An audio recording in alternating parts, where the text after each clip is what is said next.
Every technique that you see, YouTube, DVDs, magazines, seminars, anytime you see somebody say, hey, here is an escape from side control, here's an escape from mount, here's an escape from north-south, every one you see will have some basic body movement as a component.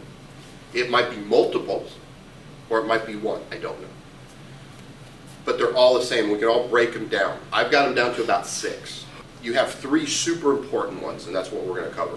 So, first body movement, first core movement, first core jiu-jitsu movement we have to have is a upa. It's a bridge. The base upa is this. I bring my heels as close to my butt as I possibly can. And here's the thing, guys. If I'm in survival position, I probably have time. If I'm panicking, I don't know what's going on, and I'm flailing away, yeah, I probably don't have time. But if I hit this stuff correctly, and I'm here, and he's side control, I've probably got time to do that, to bring my feet to my butt. The next thing, I'm going to go straight up to the ceiling. My head's going to be off the mat, or ground. I'm going to go straight up, and I'm coming up onto my toes. I'm arcing as much as I can. My head is off the mat. The only thing touching the mat is my shoulders and the toes of my feet. That's it. And I'm up as much as possible. So if I have the support with my feet and my shoulders, and I can just use my hips, drive, drive, drive, drive, drive, I can get a guy who's appreciably heavier than me and bigger up. Okay, watch the difference. Here's the height of my hips when I do it correctly. Okay? Now watch when I do it like the way it's more normally taught and understood. Huge difference. Maximizing the move, I want to get that height as much as possible. I want to come as close to the ceiling as possible. Then I can adjust. Then I can worry about, okay, now his weight's going this way, so now I can go diagonal, or I can do this, or whatever.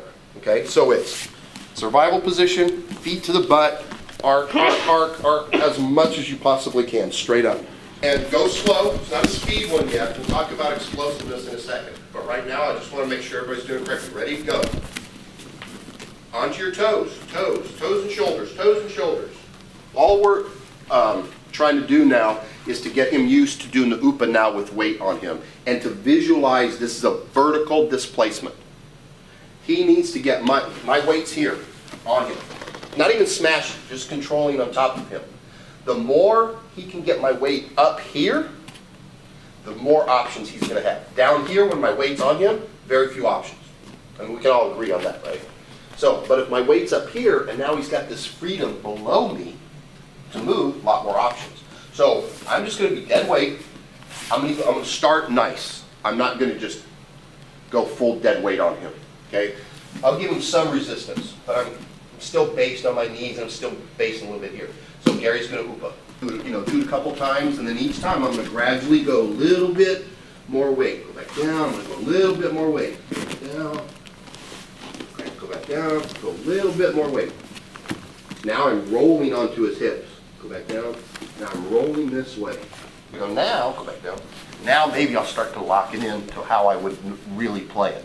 Sometimes you do a slow driving upa. Sometimes you do a super fast explosive upa.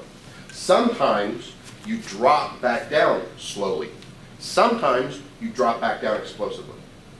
I can't tell you when each of those is the correct thing to do. Because each one of those 4 aspects gives you something different.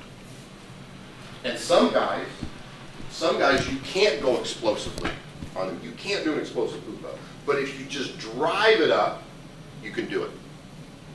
Some guys, you can drive up because they're so hard. But if you do real quick, you can get them all. I don't know.